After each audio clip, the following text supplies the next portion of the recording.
मित्रांनो, तयार राहा, कारण ब्रह्मांडातून एक अशी आफत आपल्याकडे येते जी पृथ्वीचा नकाशा कायमचा बदलू शकते.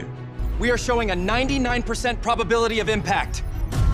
Get me the director right now. We need an override. नासाच्या सायंटिस्टची झोप उडाली आहे बॉस. एफोफिस नावाचा एक भला मोठा ॲस्ट्रॉइड 2029 मध्ये पृथ्वीच्या इतक्या जवळून जाणार आहे जितक्या जवळ आपले सॅटेलाइट फिरतात, म्हणजे अगदी आपल्या गळ्यापाशी. आणि ऐका, 3% चान्स आहे की तो पृथ्वीच्या छाताडावर येऊन आदळणार. जर चुकूनही गेम झाला ना, तर हिरोशिमा नागासाकीवर झालेला 1,00,000 बॉम्ब स्फोटा इतका महाविनाश होईल. हो, त्याचं नव्हतं होईल, पण खरी दहशत तर पुढे आहे. समजा 2029 मध्ये आपण वाचलो तरी पृथ्वीभोवती एक ग्रॅव्हिटेशनल की नावाचा एक सापळा आहे. हा ॲस्ट्रॉइड जर त्या सापळ्यात अडकला ना, तर लिहून घ्या, 2036 मध्ये 100% हा काळ आपल्यावरच येऊन आदळणार. पण बॉस, नासावाले काय हातावर हात धरून थोडेच बसलेत. मानवी विज्ञानाचा गेम हलक्यात घेऊ नका मित्रांनो.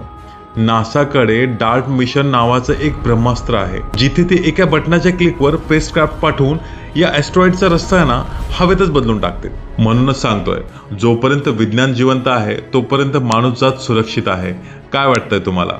कमेंटमध्ये जाऊन राडा करा. अशाच कडक व्हिडिओसाठी आत्ताच फॉलो करा आणि सबस्क्राईब करा आमच्या चॅनलला. लघुग्रह वळवण्यात आला आहे.